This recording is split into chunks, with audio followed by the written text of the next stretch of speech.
El día de hoy nosotros, con mucho gusto, vamos a abordar un planteamiento que realizara nada más y nada menos que el gran San Bernardo de Claraval.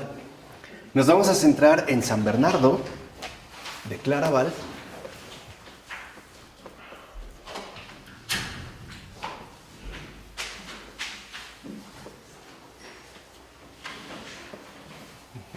y el modo, me parece a mí tan importante, tan fecundo, en el que aborda una cuestión por demás importante y es el bautismo.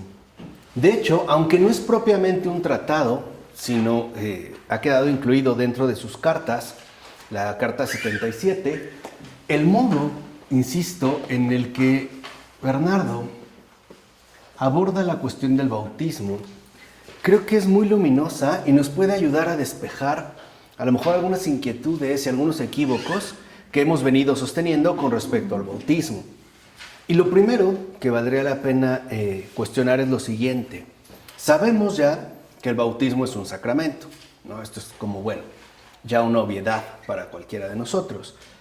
Pero, ¿qué pasa con el sacramento mismo? Es decir, ¿qué es un sacramento? O sea, ese sería, vamos, como la base, ¿no? O el punto. ¿Qué es un sacramento? ¿Cuál es la manera en la cual nosotros entendemos o definimos un sacramento? Y ante esta pregunta, vale la pena mencionar lo siguiente. Hoy en día tal parece que estamos como atorados en ciertos formalismos. Es decir, de una u otra manera, como que cuando hablamos de un sacramento, pensamos en una formalidad, tanto exterior como interior. ¿A qué me refiero? Como que el sacramento implica, en todo caso, una especie de realización litúrgicamente organizada, una formalidad, ¿no? Por ejemplo, hasta el vestido que tenemos que llevar o los elementos que se deben de presentar, etc.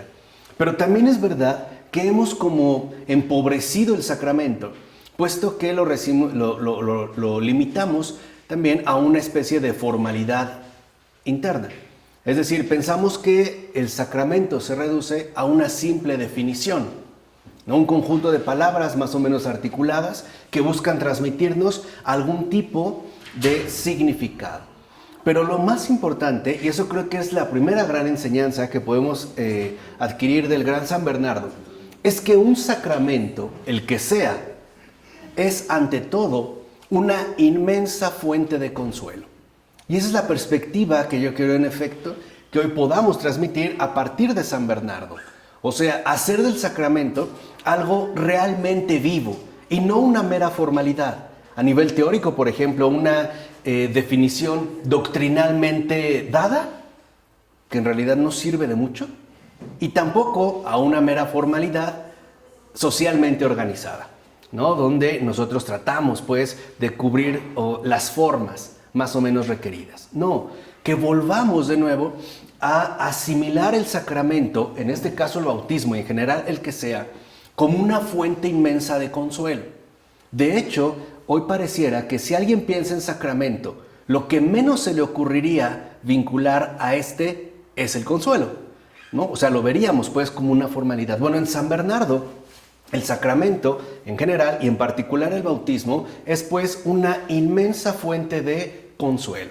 Y él lo va a explicar a partir de que uno de sus amigos, también el gran Hugo de San Víctor, un teólogo importante también, cuyos escritos recientemente han sido recuperados, le manda una carta a Bernardo para que le trate de aclarar o le ayude a aclarar algunas cuestiones que se han planteado acerca del bautismo.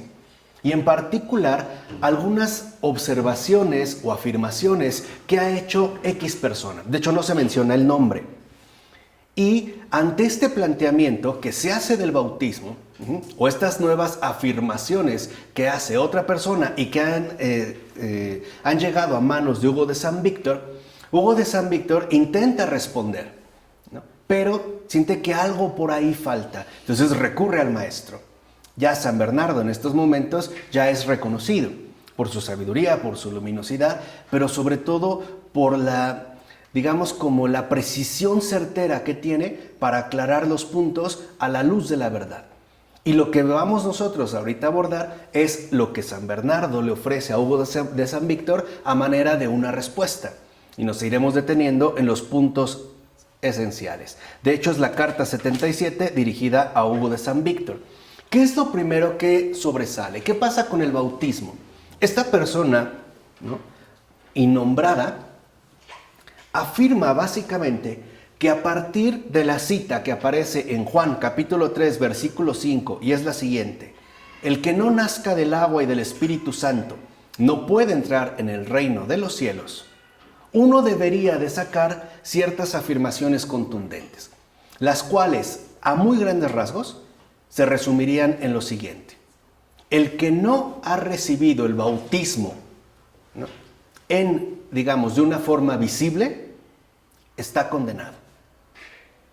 Y se remonta pues a la afirmación que hace. Ahora, esta afirmación, que nos puede parecer a lo mejor un tanto radicalizada, de una u otra manera está como vigente en algunas personas, y sobre todo puede representar una especie de inquietud en algunos corazones. A veces nos suelen preguntar qué pasa con los no bautizados. ¿Se salvan o no se salvan? ¿Qué pasa a lo mejor con los niños que por alguna u otra razón no han logrado recibir el sacramento, en particular el bautismo?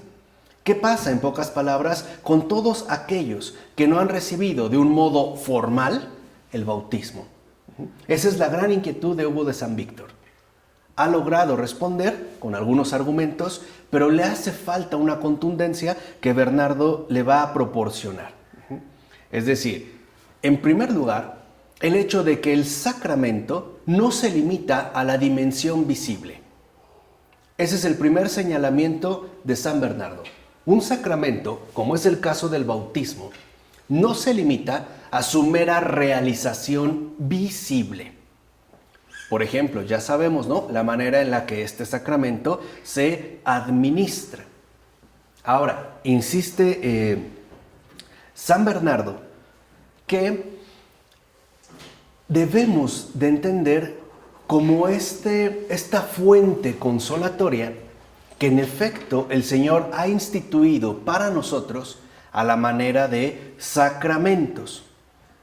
Por ejemplo, esta otra persona incluso sostiene que aunque alguien deseara fervientemente recibir el bautismo, pero no lo hiciera físicamente, visiblemente, entonces no participaría de la salvación de Dios. O sea, quedaría irremediablemente condenada.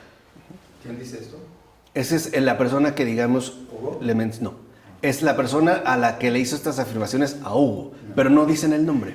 Entonces San Bernardo empieza, digamos, como a desentrañar la cuestión, y lo primero dice es que no podemos concebir de entrada que el Señor busque sobre todo tratar de condenarnos. O sea, y aquí hay un aspecto muy importante. Si el sacramento, en cuanto tal, como bautismo, conlleva una fuerte dosis de consolación, entonces el sacramento, sea el que sea, en este caso el bautismo, pues tiene que estar irremediablemente vinculado a la salvación. O sea, no tenemos por qué precipitarnos a vincular sacramentos con la condenación. Por ejemplo, en este caso del bautismo.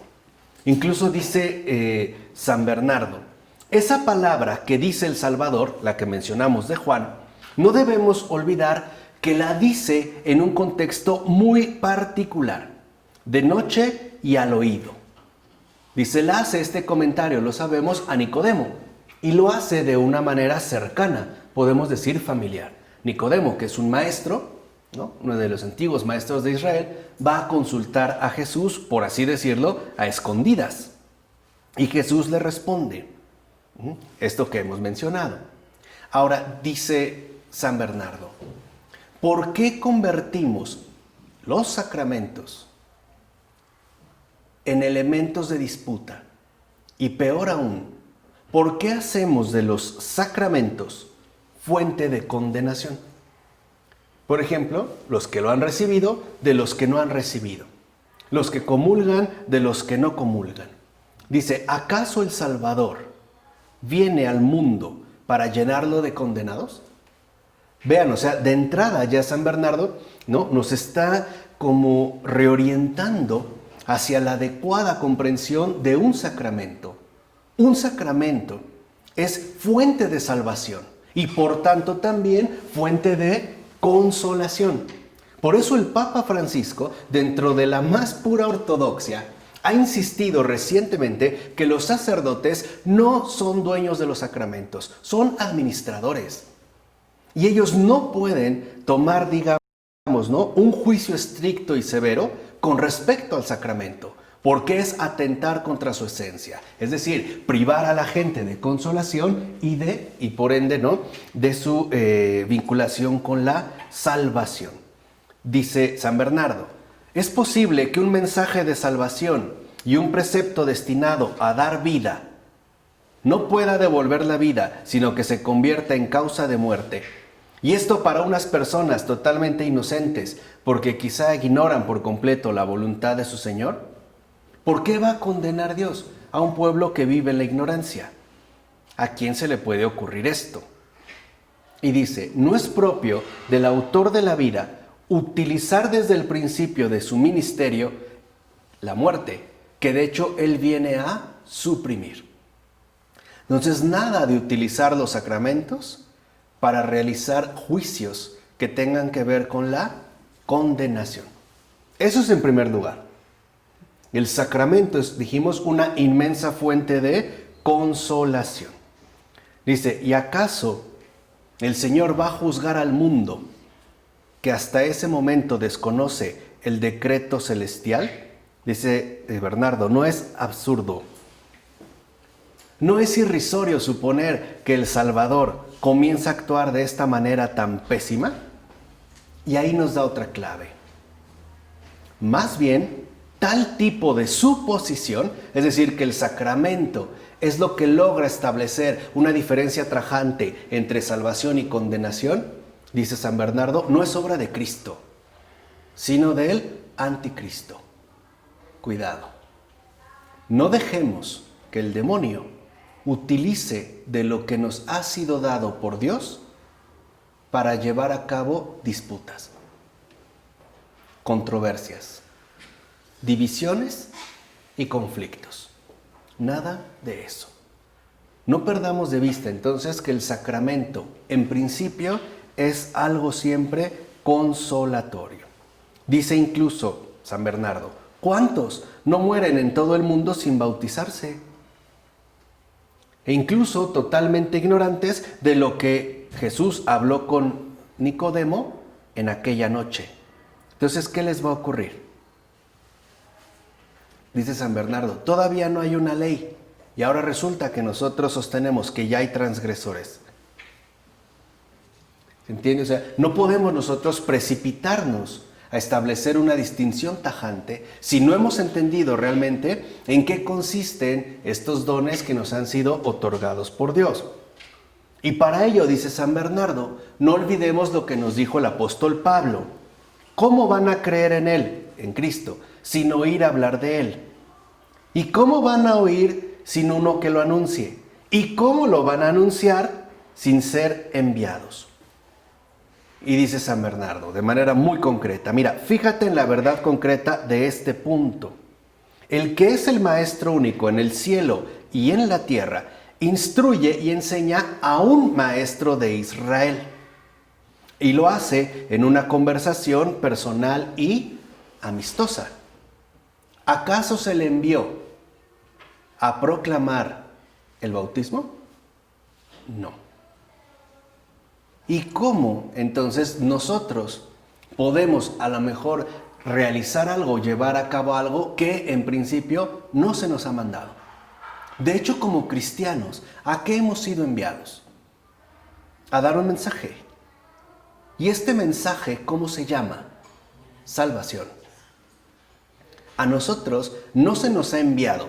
Si es que hemos oído hablar de Jesús y hemos sido enviados, ¿no? También eso habría que discernirlo, pero de ser el caso, no se nos ha hablado, no se nos ha mandado a nosotros a establecer otra vez una distinción tajante entre condenación y salvación.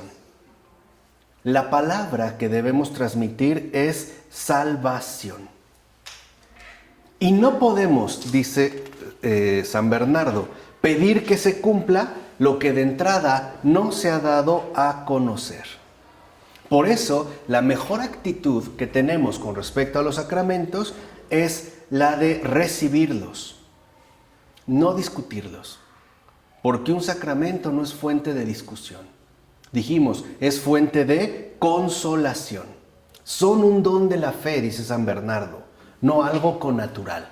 O sea, no es un invento que nosotros podemos utilizar como se nos antoje. E incluso para llevar a cabo acciones en verdad injustas. Ahora nos recuerda San Bernardo, Pablo nos dice que para creer es necesario primero escuchar. Y cita a San Pablo, la fe sigue al mensaje. Entonces, a las personas, lo primero que se les pide no es el sacramento, es el mensaje. ¿Se entiende? No tenemos por qué invertir las cosas. No tenemos por qué escandalizarnos si alguien no ha sido bautizado. Más bien tenemos que apresurarnos a darle el mensaje que el Señor le quiere hacer llegar. El mensaje de salvación y el mensaje ¿de qué? De consolación. No tenemos por qué pedirle algo de entrada que en principio desconoce. Dice Bernardo, si es imposible conocer lo que no se ha oído, ¿cómo lo vamos a poder exigir antes de haberlo ¿qué? Programado? O sea, ¿por qué preguntamos, ¿estás bautizado o no? ¿Ya hiciste tu primera comunión o no? No estamos hablando de un trámite. No estamos tramitando una licencia para conducir, no es un pasaporte. Estamos refiriéndonos a otra cosa por completo distinta. Dice, porque en realidad los no bautizados lo son en principio porque no han recibido el mensaje. Y no han recibido el mensaje porque no ha habido mensajeros que lo lleven. De tal manera que entonces, en primer lugar, los incrédulos no son los que no participan del sacramento, son los que no los transmiten. Porque a pesar de haber recibido el mensaje, e incluso, ¿no?, de haber tenido el envío, no llevan a cabo la tarea que les ha sido encomendada. Por eso dice Bernardo, no confundamos los que llevan el mensaje con aquellos que han de recibirlo. Porque eso sí, el que ya ha escuchado el mensaje no tiene excusa para rechazarlo.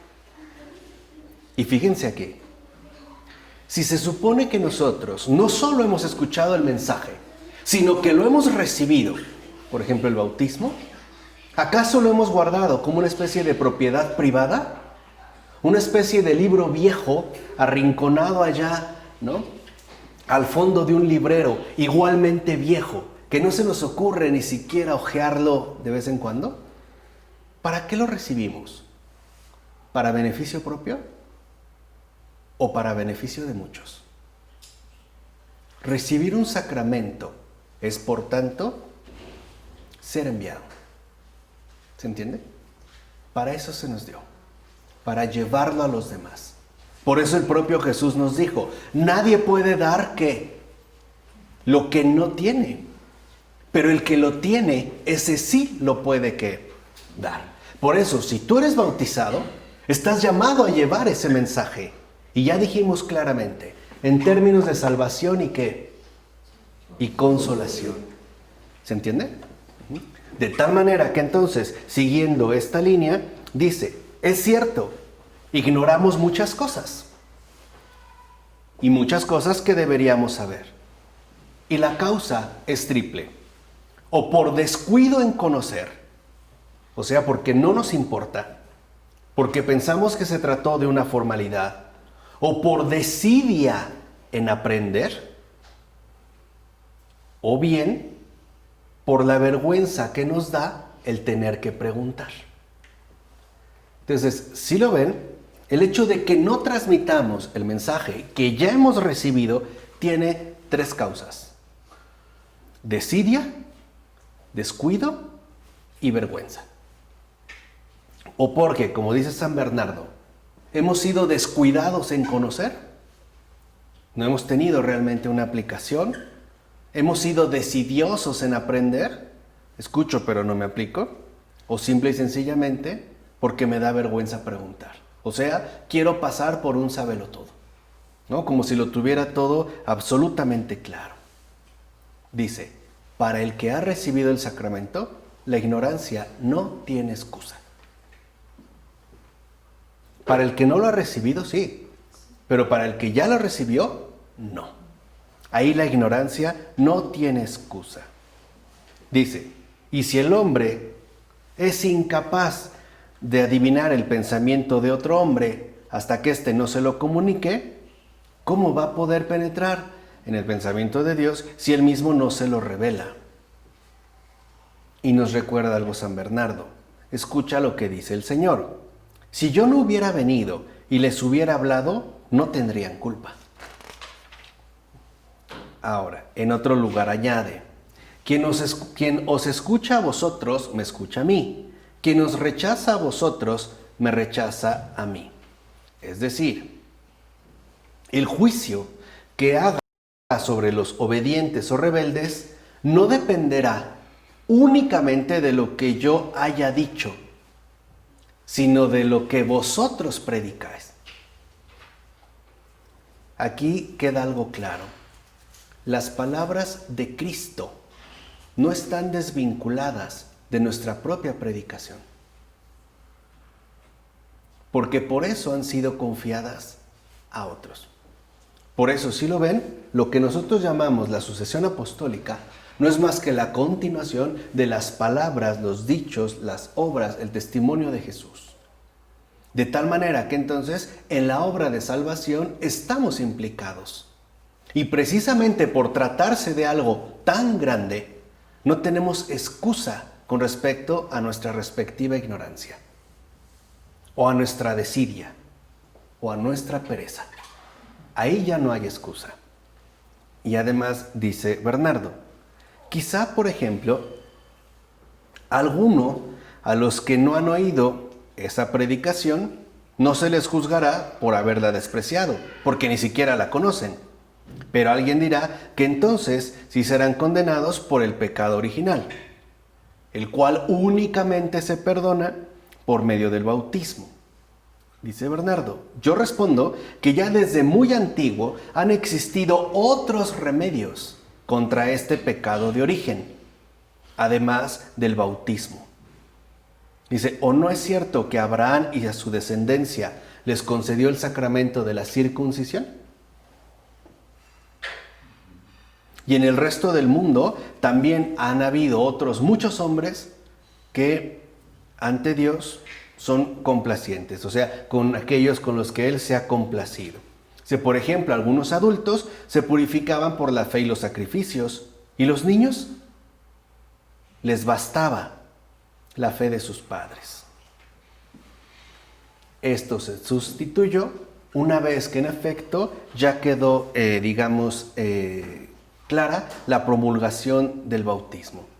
Por eso debemos de preguntarnos lo siguiente: ¿desde cuándo está en vigor el bautismo? ¿Cuándo realmente ha entrado en vigor el bautismo? Y vean lo que dice San Bernardo. Según yo creo, no dio comienzo la condenación de los no bautizados, ni dejaron de ser útiles la circuncisión o los sacrificios de la ley antigua como purificación del pecado original cuando se le dijeron esas palabras a Nicodemo. Ni siquiera cuando se le mandó solemnemente a los apóstoles: id y haced discípulos de todas las naciones, bautizándolos en el nombre del Padre y del Hijo y del Espíritu Santo. No, lo que más bien ocurrió es que la ley antigua comenzó entonces a no ser eficaz para algunos. Pero aquellos que pudieron conocer el nuevo precepto, entonces, eso sí, serían culpables si no reciben lo que se les ofrece. Entonces, aquí hay como un aspecto muy fundamental. Claro, o sea, aquí hay algo muy importante. O sea, el hecho de haber recibido el bautismo no significa aceptarlo por completo. ¿Se entiende? O sea, que yo haya sido bautizado no significa que ya tengo por completo el bautismo, porque puede ser que yo incluso interiormente lo rechace. ¿Y cómo se ve el rechazo del sacramento recibido? Por ejemplo, en este caso de mi bautismo, porque no soy promotor ni de consolación ni de salvación. Ahí. Porque rechazo lo que previamente se me dio. Acuérdense, con Dios no se tratan de truquitos de magia. No opera en automático. Tiene que haber una correspondencia, una respuesta viva, una disponibilidad a corresponder a lo que Él previamente me ha dado. Si realmente para mí es importante el bautismo, lo que más quisiera es que los demás también lo reciban. O sea, que reciban aquello que inmerecidamente a mí se me dio. E incluso sin tratar de establecer condicionamientos previos. Por eso, si lo ven incluso a nosotros, o a la mayoría de nosotros, nos bautizaron de muy pequeños. Sin haber tenido, ¿no?, enormes méritos para recibirlo. Para que entendiéramos que se trataba de algo meramente gratuito. Es decir, de una pura, ¿qué? Gracia. Y por eso nosotros también deberíamos de ser, a su vez, transmisores y sucesores de este recorrido incesante de la gracia. O sea, tendríamos que ser cooperadores, no bloqueadores. Por ello creo que es tan importante, a mi parecer, lo podemos discutir si quieren, por supuesto, todo lo podemos discutir, pero es tan importante que nosotros entendamos cuál es el perfil de la nueva evangelización, a partir de la raíz profunda de nuestra vida sacramental. Y este perfil es siempre consolatorio. Tenemos que aprender y reaprender a paraclitear, a misericordiar. Misericordiar y paraclitear. Paraclitear y misericordiar.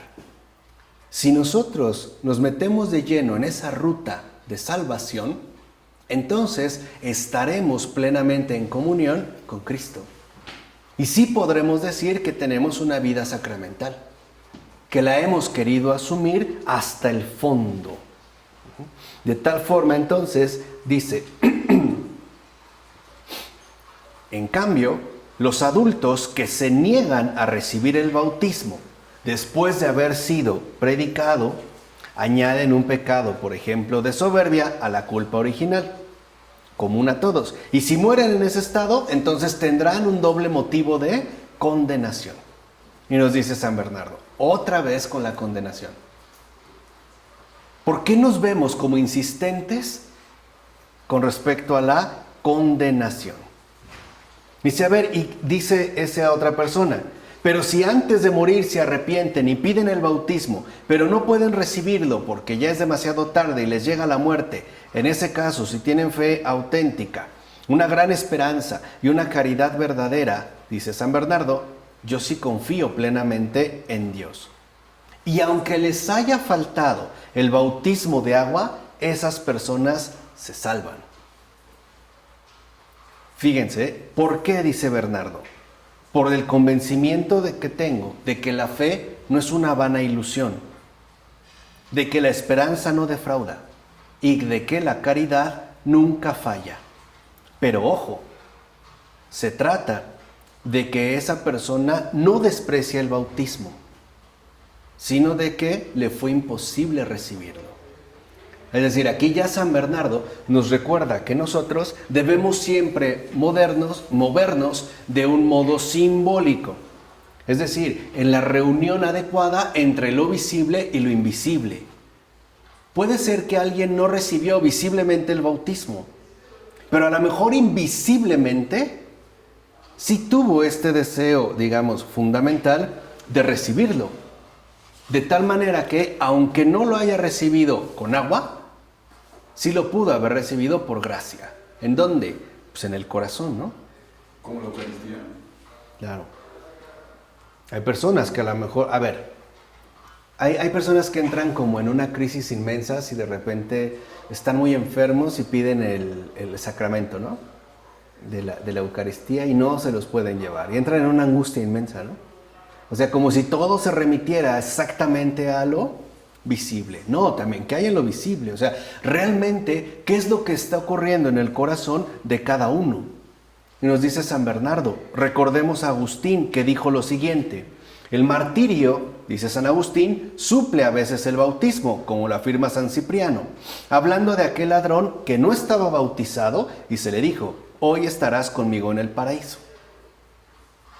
Dice Agustín, cuanto más reflexiono sobre esto, más me convenzo de que no solo la muerte por Cristo, martirio, sino también la fe y la conversión del corazón pueden suplir al bautismo, en caso de que no haya tiempo para poder administrar el sacramento.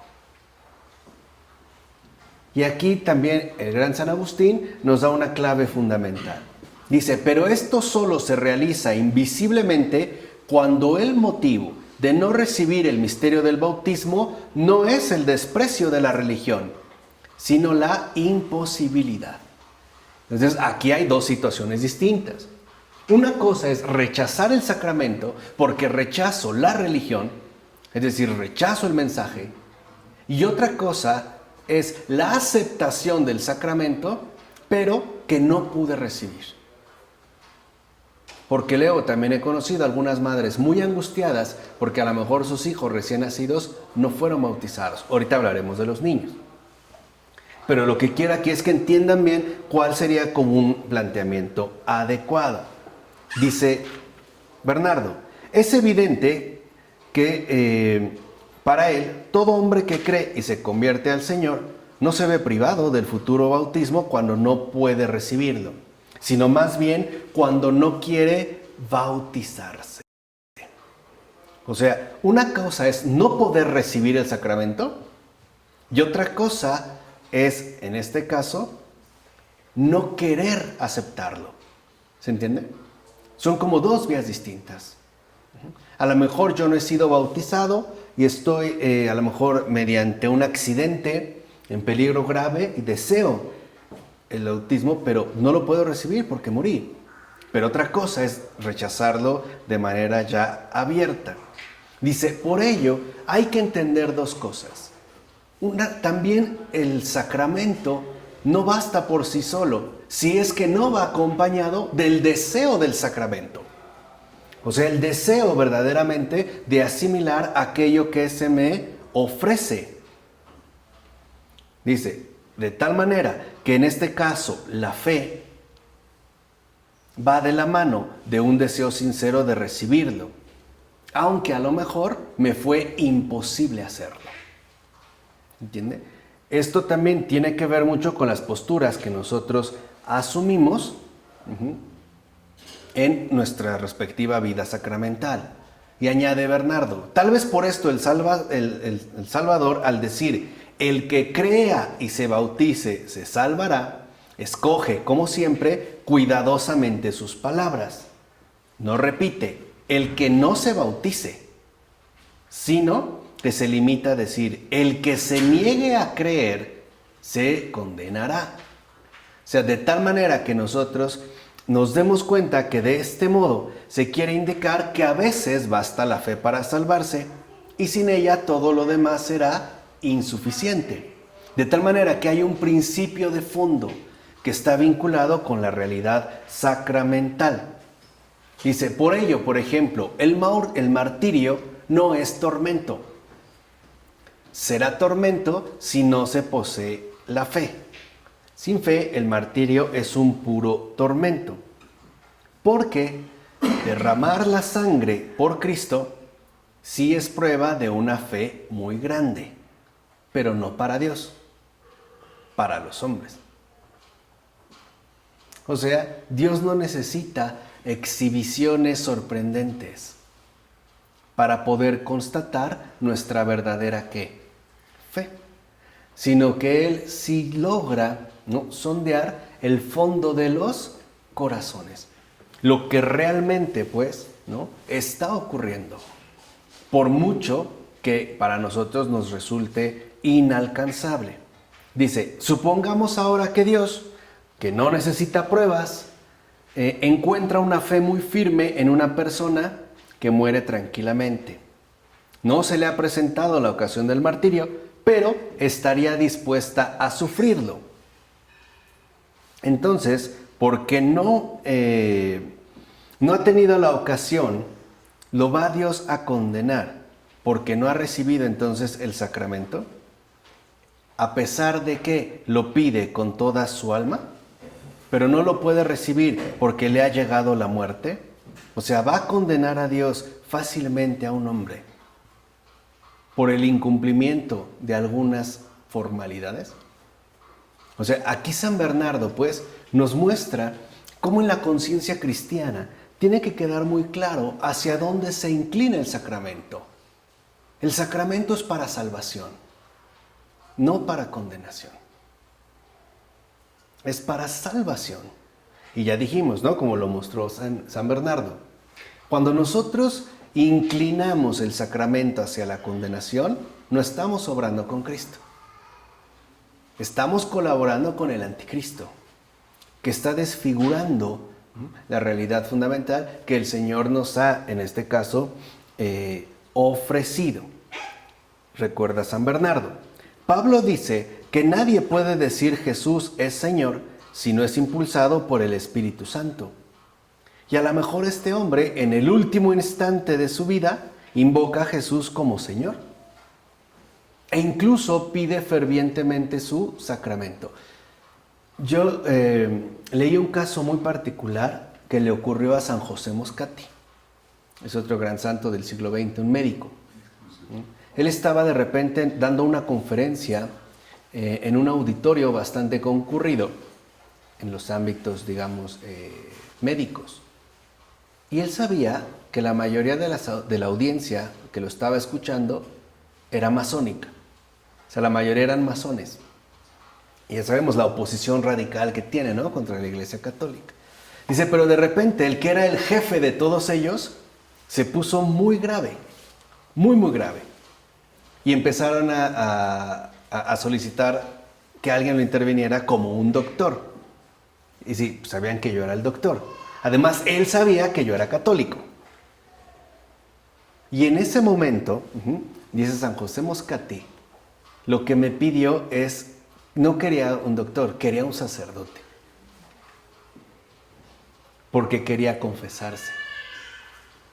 Y dice San José Moscati, en ese momento en lo que buscábamos un sacerdote en un ambiente tan hostil, falleció.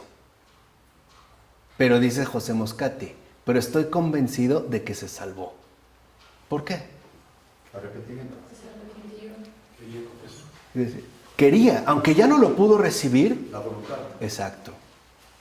Ya su deseo era, en este caso, recibir lo que Dios le ofrece. Y lo que Dios realmente le ofrece es la que. Ese es un acto de fe.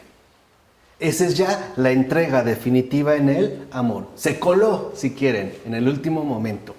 Pero en este caso realizó un acto de fe. Dice, ¿nos atreveremos entonces a decir que el Espíritu Santo desmiente al apóstol? ¿O que será condenado alguien que manifiestamente expresa tener, digamos, el influjo del Espíritu Santo? Dice, el Salvador vive en su corazón por la fe, en sus labios por la confesión. ¿Se va a condenar entonces teniendo al Salvador? Sería como extraño, ¿no?, sustentar algo así. Dice, no lo olvidemos, Dios es amor. Los sacramentos sin Dios, amor, no sirven para nada. Se convertirán en fuente de disputas, de divisiones. No lo permitamos. Y nos recuerda San Bernardo, Dios es amor y un Señor piadoso y clemente, más propenso al perdón que a la reprimenda. Dice, Dios es amor, y si es un Señor piadoso y clemente, no puede ser más propenso al castigo que al ¿qué? Que al premio. Esta experiencia también la tuvo San Pío de Pietrelcina.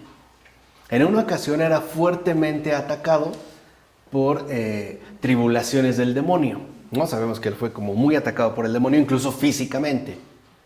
Pero el demonio de repente lo hostigaba, haciéndole ver sus más mínimas imperfecciones. Es decir, ¿no? Lo toqueteaba con lo que se llama escrúpulo. Entonces le decía, mira, te estás rezando y te estás durmiendo. ¿Y así crees que eres un buen fraile? No, mira, así pronunciaste mal esta palabra en latín. Estás fallando. Y así, cualquier cosa mínima, ¿no? Y él se sentía de repente pues muy agobiado, decía, sí, cierto, ¿no? Soy una basura. O sea, lo más probable es que pues, sí, me estoy condenando, ¿no? Porque no estoy alcanzando. Hasta que de repente el Señor le dio una luz importante y dijo, a ver, si tanto sufrió Jesús para salvarme, ¿será posible que ahora busque el menor pretexto para condenarme? No creo. Y en ese momento el demonio desapareció. Es decir, nosotros no tenemos por qué dejarnos arrebatar lo que el Señor nos ha entregado. Una inmensa fuente de consolación. Es decir, el sacramento. Pero muchas veces queremos que Dios castigue, condene y esto, ¿no? Claro. Pero no es obra de Cristo. Eso es lo que dijo San Bernardo, ¿se acuerdan? Esto no viene de Cristo. Es decir, esto proviene del anticristo. Porque genera miedo, porque genera angustia, porque genera finalmente, ¿no?, todos estos conflictos de los cuales el Señor precisamente nos quiere librar.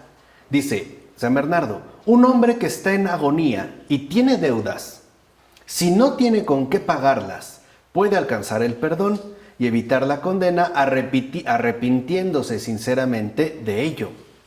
Y si lo mismo hace la fe y la conversión del alma a Dios, sin derramar la sangre, incluso sin rociarle el agua, puede conseguir la salvación al que quiere ser bautizado, pero está quizá totalmente imposibilitado para ello.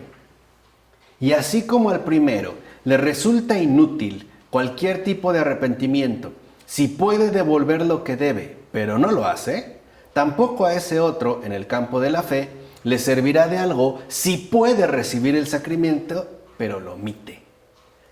Entonces vean, o sea, también el sacramento está referido a nuestra situación concreta de vida. No es una abstracción, es lo que decían, esa formalidad. El Señor ha adecuado todo para nosotros y para nuestro bien. Está profundamente entretejido con nuestro acontecer humano tal y como es. Lean un libro extraordinario de Nikolai Steinhardt que titula El libro de la felicidad. Él era un judío de la inteligencia rumana. Un rumano.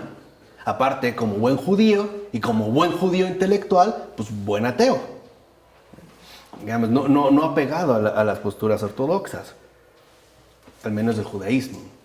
Y cuando fue que llegó el régimen soviético, el régimen comunista, a Rumanía y todo lo que sería Europa del Este, ¿no?, para imponer el bloque soviético, pues él era perseguido por sus posturas y sus críticas anticomunistas. Fue apresado, fue llevado a la cárcel de prisiones para los enemigos políticos y finalmente remitido a un campo de concentración como enemigo político, que por cierto eran los más castigados, ¿eh? ¿Sí sabían? Eso era obra de Lenin. O sea, los llamados enemigos políticos, o sea, cualquier opositor al sistema, pues. Esa era como la señal clara que impusiera Lenin. Primero los enemigos políticos, o sea, los opositores al sistema, y después los intelectuales.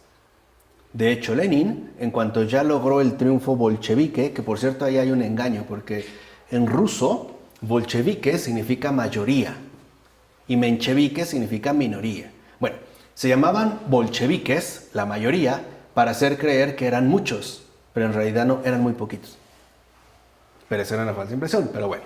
Cuando llegan los bolcheviques, la supuesta mayoría, lo primero que dice Lenin, y lo cito textualmente, es: ahora tenemos que acabar con toda esa mierda de intelectuales. Es la misma herencia que se va a llevar a cabo soviéticamente, ahora en manos de Stalin, el señor Acero, Stalin significa en ruso acero, a la conquista de Europa del Este. Entonces Nikolai Steinhardt, ¿no?, está preso. Pero adentro empieza a experimentar algo raro. La presencia de Dios en su vida. A partir de detalles ordinarios. Por ejemplo, en los campos de concentración, lo que tenía más valor eran las botas. ¿Por qué? Porque ante la inclemencia del tiempo, sobre todo los fríos, lo primero que se ve fuertemente afectado son los pies. De hecho, hay personas que fácilmente se le enfrían los pies, como a mí ahorita que soy friolento y tengo fríos los pies. Dicho sea de paso, pero el problema ahí es que si había nevada y no tenías unas buenas botas, una buena cobertura, sin darte cuenta se te podía gangrenar un dedo. Y una vez al quedar gangrenado te iban a tener que amputar las piernas. Entonces, por ejemplo, cuando caía un compañero, ¿no?, de campo muerto o abatido, lo primero que le quitaban eran las botas. Y no era por ser rapaces. Vamos, era como por una necesidad extrema. Y él dice, en una ocasión, amanecieron unas botas bien. O sea, bien me refiero a bastante traqueteadas, pero no rotas, encima de mi cama. ¿Quién las dejó? No sé. En otra ocasión que yo necesitaba una porción de azúcar, porque tenía tal, encontré media barra de chocolate abajo de mi almohada. ¿Quién la dejó? Ahora ya sé. Fue Dios. ¿Por qué sé que fue Dios? Porque nadie sabía de lo que me estaba ocurriendo y de lo que necesitaba. Y él se convirtió. Tuvo una conversión muy bonita. Y tuvo 2 amigos adentro, 2 sacerdotes, pero uno católico y el otro ortodoxo. Y lo empezaron, ¿no?, como a preparar ambos. Y al final, él solicitó ¿el qué? El bautismo. Le dijeron, claro, pero ¿qué rito? Dijeron, ¿cómo qué rito? ¿Si quieres el romano, como católico, o el ortodoxo? Dijo, a ver, espérenme. Lo puso en oración y dijo, no, el ortodoxo. Pero quiero que tú seas mi testigo, el católico. Dijo, perfecto. Ok, ¿saben con qué lo bautizaron? Con agua sucia. Ese fue su bautismo. ¿Es válido? ¿O tenía que ser agua pura de manantial? Eso es para que vean, o sea, cómo está adecuado incluso a nuestras situaciones bien concretas de vida. Porque es ahí donde tiene que arraigar y florecer el consuelo. Ahí es donde tiene que brotar la salvación, no en condiciones especiales, sino en las situaciones reales. Dice, el que realmente tiene fe es aquel que recibe lo que Dios le ofrece. La fe auténtica y viva acepta los preceptos y el bautismo es uno de ellos y es de hecho el más importante. Por eso, el que no quiere obedecer, entonces no merece el nombre de fiel, sino de rebelde. ¿O qué fidelidad es esa de despreciar un sacramento divino? Y no solo exteriormente, sino como lo dijimos hace un momento, interiormente. Y si para acabar, los niños. A ver, ¿qué pasa con los niños? Como por su corta edad no pueden tener esta fe o esta conversión personal a Dios, entonces tampoco alcanzarán la salvación si mueren sin el bautismo. Dice este fulano, ¿no?, que era la preocupación de muchas personas, ¿sí sabían? Lo primero que hacían, por ejemplo, era buscar bautizar al niño si es que llegaba a morir. Recuerden que antiguamente la tasa de mortandad infantil era altísima. Era realmente alta, o sea, los niños morían frecuentemente durante los primeros meses de vida. Por eso era tan esencial básicamente bautizarlos en cuanto nacieran. A mí me bautizaron al otro día, para que vean que ya tiene sus años, ¿no? Que fueran siglos. Es algo que se conservaba. Aparte, imagínense, las situaciones, por ejemplo, medievales, va a dar a luz, pues háblale, ¿no?, a la comadrona que te ayude, y si estaba cortando un conejo y la mano estaba sucia y con sangre, pues así lo recibe. Hasta que en el siglo XIX a alguien se le ocurrió lavarse las manos primero. Y esto duplicó los índices de natalidad. Pero bueno, todavía estaba el peligro de que el niño pudiera morir. Entonces se consideraba que si el niño no se bautizaba, estaba condenado. O muchos empezaban a hablar de limbo, ¿no? Quedaban ahí como que, quién sabe en dónde, ni allá ni acá, pero estaban ahí, ¿no? Como que en un limbo extraño, dice San Bernardo. A ver, sin ella, sin esta fe madura, es verdad, ni ellos pueden agradar a Dios. Eso es cierto, ahí no hay excusa. Pero se salvan por la fe, pero no la suya, sino la de otros. Díganme si no es algo hermosamente consolatorio. Es decir, aquí también hay una relación fundamental de fecundidad, es decir, de comunidad. Dice, es muy noble y muy propio de la bondad divina hacer partícipes graciosa y generosamente de la fe ajena a quienes la edad les impide tenerla por sí mismos. Y ese es un rasgo también muy hermoso de la iglesia. Por eso, por ejemplo, aunque alguien diga que no reza, miente. Porque hay otros que han rezado por él y que rezan por él. O sea, en este caso, por ejemplo, la salvación no se reduce al ámbito estrictamente individual. Siempre es social. Siempre es algo comunitario. Es algo que se experimenta en fe. No creamos entonces que el cargo, por ejemplo, radical para los niños se basa en sus propias limitaciones. Para eso precisamente estaría la fe de otros. O sea, en pocas palabras, necesitan de la fe ajena porque nacen manchados con culpa ajena. No es a veces lo que preguntamos, ¿y qué culpa tiene el niño, no? ¿Y el niño qué culpa? Claro, es que no tiene culpa. Y por ende también, si no tiene culpa, pues tampoco tendrá la fe para poder justificar eso. Habrá otros que lo tengan finalmente que enmendar. Entonces, aquí hay algo importante. Nuestro sacramento es comunitario. Es también para un bien común, no solo en la predicación, sino también en orden a la salvación. Por eso es tan importante cultivarlo. Por eso es tan importante, ¿no? Madurarlo, comunicarlo, transmitirlo. Dice, y no tenemos por qué dudar de que una mancha contraída por otros pueda y deba ser también anulada por la fe de otros. Por eso no importa que haya no creyentes. Lo que importa es que también haya verdaderos creyentes. Si uno no cree, que otro crea. Y si uno cree, pues que otro crea mejor todavía. Es complementario. Es, digamos, como una secuencia fundamental de unidad. De eso se trata. Si en algún momento, por ejemplo, ¿no?, te sientes incapaz de rezar, ofrece los rezos que la iglesia hace por ti. Creas o no creas. No importa. Porque que tú no lo creas no significa que no se haga. ¿Se entiende? Entonces, aquí también es un gran ejercicio de humildad.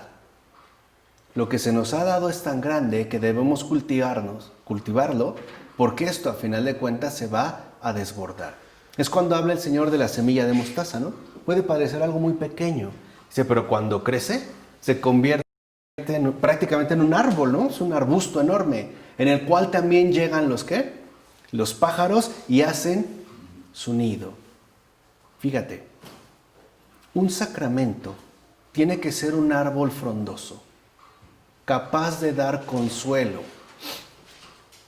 cobijo y morada a los que lo necesitan, aun cuando no sean ¿qué? Creyentes.